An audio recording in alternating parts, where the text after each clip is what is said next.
Me llamo Jimena, tengo 21 años y vivo en Ciudad de México. Vine aquí para empezar mi vida universitaria y, en el camino, conocí a Juan, mi novio, que también tiene 21 años. Al principio, todo era sencillo y romántico, típico de dos jóvenes que empiezan a descubrir lo que es el amor.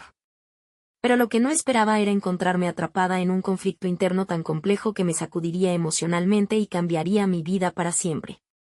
Y todo comenzó cuando nos mudamos a la casa de su abuelo. Juan y yo decidimos vivir juntos para ahorrar dinero mientras estudiamos, pero como nuestra economía no era muy buena, Juan sugirió que nos mudáramos temporalmente a la casa de su abuelo.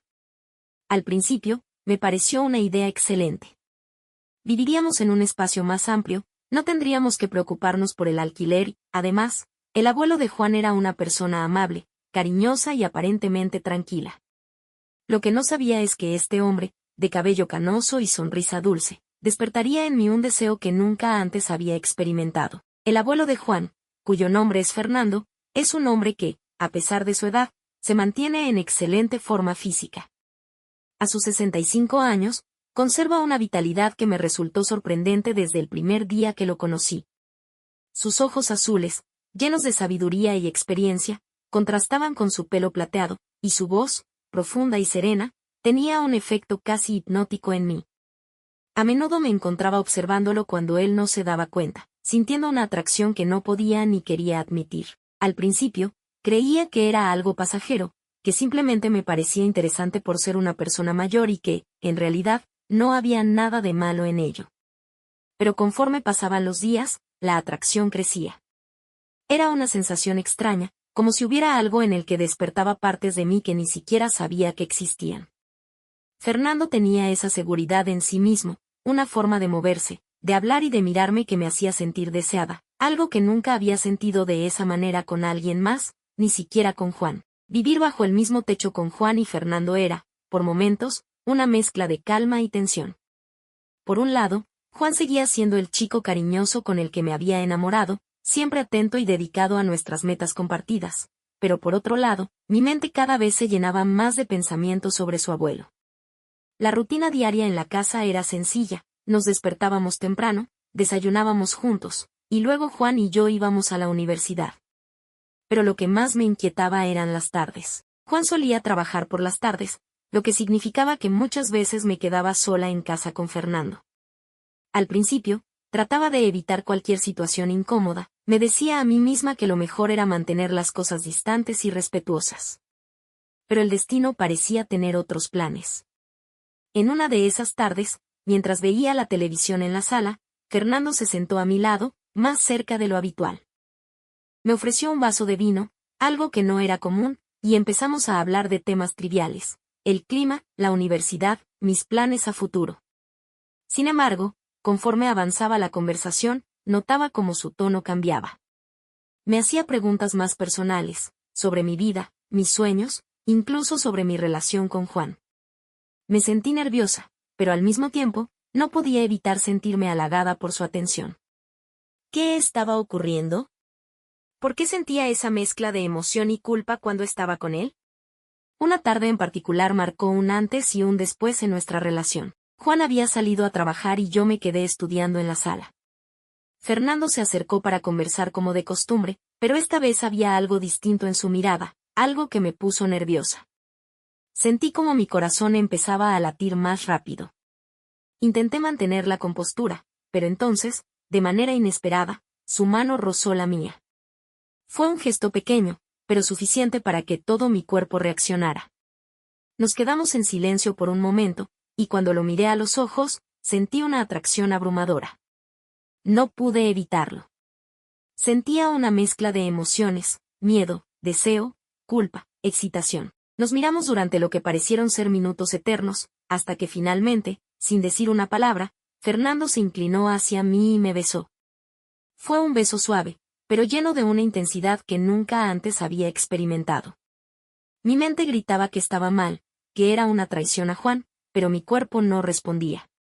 Me dejé llevar por el momento, por la pasión, por ese deseo reprimido que finalmente salía a la superficie. Después de ese beso, todo cambió. Intenté decirme a mí misma que había sido un error, que no volvería a suceder, pero en el fondo sabía que algo dentro de mí había despertado y no había vuelta atrás. Cada vez que Juan no estaba en casa, Fernando y yo encontrábamos excusas para estar juntos. Eran momentos fugaces, pero intensos, llenos de tensión y deseo. Nos besábamos en secreto, en los rincones de la casa donde nadie podía vernos, y cada vez que lo hacíamos, la culpa me carcomía por dentro. A pesar de lo que estaba pasando con Fernando, seguía amando a Juan. Él era un buen novio, atento y amoroso, y no merecía lo que estaba haciendo. Pero la atracción hacia su abuelo era algo que no podía controlar. Era como si estuviera viviendo una doble vida. Durante el día era la novia perfecta, pero por las tardes, cuando Juan no estaba, me convertía en alguien que no reconocía. Cada noche, cuando me acostaba junto a Juan, la culpa me invadía. Lo miraba mientras dormía y me preguntaba cómo podía hacerle algo tan horrible. Pero a la mañana siguiente, cuando veía a Fernando, toda mi determinación de detener lo que estaba sucediendo se desvanecía. No podía evitar sentirme atraída por él, por su madurez, su seguridad, esa sensación de que sabía exactamente lo que estaba haciendo y lo que quería. En más de una ocasión pensé en confesarle a Juan lo que estaba pasando, pero el miedo a perderlo me paralizaba. Sabía que si se enteraba, nunca me perdonaría, y perdería no solo a mi novio, sino también a Fernando, quien, de alguna manera, se había convertido en alguien importante para mí, aunque fuera en secreto. Después de semanas viviendo esta doble vida, sabía que no podía seguir así para siempre. La tensión en la casa se hacía cada vez más evidente. Juan empezó a notar que algo no estaba bien. Me preguntaba si todo iba bien, si me sentía feliz, y aunque le aseguraba que sí, sabía que tarde o temprano descubriría la verdad. Un día, mientras estábamos todos sentados a la mesa para cenar, ocurrió lo que más temía. Juan se levantó para ir al baño y, en ese momento, Fernando y yo intercambiamos una mirada cargada de complicidad. Sin querer, dejé entrever en mi rostro los sentimientos que tenía hacia él, y cuando Juan regresó, notó algo. Me miró fijamente y su expresión cambió. No dijo nada en ese momento, pero pude sentir que había empezado a sospechar. Esa misma noche, después de que Fernando se fue a dormir, Juan me confrontó. ¿Qué está pasando?, me preguntó con una seriedad que nunca antes había visto en él. Sentí que mi corazón se detenía. Sabía que ese era el momento de la verdad, que ya no podía seguir ocultando lo que había hecho. Con lágrimas en los ojos, le confesé todo. Le conté sobre los besos, sobre los momentos a solas con su abuelo, y le expliqué cómo había empezado todo. Juan, destrozado y lleno de rabia, no pudo contenerse. Me dijo que no podía creer lo que había hecho, que lo había traicionado de la peor manera posible, y aunque traté de explicarle que no había planeado que sucediera, sabía que mis palabras no podrían reparar el daño que había causado. Después de esa noche, nuestra relación terminó. Juan no podía seguir confiando en mí, y lo entendía. Yo también estaba rota, no solo por haber perdido a Juan, sino por todo lo que había ocurrido. Fernando, por su parte, se distanció. Sabía que no podía seguir con lo que habíamos hecho, y aunque no lo dijimos en voz alta, ambos entendimos que era lo mejor. Ahora, me encuentro sola, tratando de reconstruir mi vida. Las decisiones que tomé me llevaron por un camino que nunca imaginé, y aunque aprendí mucho sobre mí misma en el proceso, también pagué un precio muy alto.